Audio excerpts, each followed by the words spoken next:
बिस्मिल्लाहिर्रहमानिर्रहीम अल्हम्दुलिल्लाहि रब्बिल आलमीन। अस्सलाम वालेकुम मेरे मुअज़्ज़ज़ नाज़रीन, उम्मीद है आप सब खैरियत से होंगे।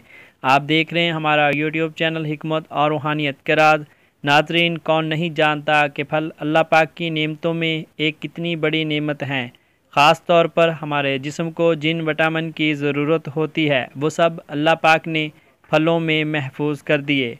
और अगर हम इन फलों को सही तरह से खाएं, इस्तेमाल करें तो न सिर्फ हम सेहतमंद रह सकते हैं बल्कि बीमारियों के ख़िलाफ़ लड़ने की सलाहियत भी पैदा हो जाती है। लेकिन क्या आप जानते हैं हमारे गलत तरीके से फल खाने की वजह से फ़ायदे की बजाय हमें नुकसान क्यों होता है। आज की इस वीडियो में मैं आपको बताऊंगा कि फ़लों को किस तरह इस्तेमाल करना चाहिए। और इस हवाले से आले रसूल सल्लल्लाहु अलैहि वसल्लम की मोतबर हस्ती और इस दुनिया के बहुत बड़े साइंसदान हज़रत इमाम जाफ़र सादिक़ सलामुल्लाह अलैह का क्या फरमान है कि फ़लों को किस तरह इस्तेमाल करना चाहिए। लेकिन इससे पहले मेरे मोहतरम नाज़रीन से गुजारिश है कि अगर आपने अभी तक हमारे इस यूट्यूब चैनल हिकमत और रूहानियत के राज को सब्सक्राइब नहीं किया तो जल्दी से सब्सक्राइब करें और साथ में इस घंटी के निशान को दबाना ना भूलें ताकि हमारी हर नई आने वाली वीडियो का नोटिफिकेशन सबसे पहले आप तक पहुँचे। शुक्रिया।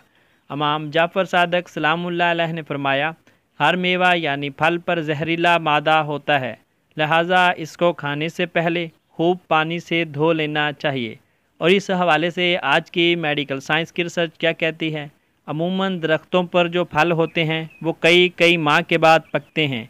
इन फलों पर इस दौरान कीड़े मकोड़े पखाना वगैरह करते रहते हैं जिनसे बहुत सी बीमारियां पैदा होने का ख़तरा भी बढ़ जाता है। और ये बज़ाहिर साफ़ और जगमगाने वाले फल जरासीमों से भरे हुए होते हैं, इसलिए फलों को धोए बगैर खाने से इस पर मौजूद कीड़े मार अद्वियात के अज्जा और नुकसानदेह बैक्टीरिया जिस्म का हिस्सा बन सकते हैं। और अगर आपका जिस्मानी दिफाई निज़ाम कमज़ोर हो तो ये हाजमे या हैज़े या बुखार या फिर गुर्दे के अमराज या पेशाब की नाली में इन्फेक्शन जैसे अमराज का भी ख़तरा बढ़ जाता है। इसलिए फलों को जब भी इस्तेमाल करें हमेशा धोए बगैर न खाएं ताकि हमेशा सेहतमंद रहें। वीडियो पसंद आए तो लाइक और शेयर ज़रूर करें।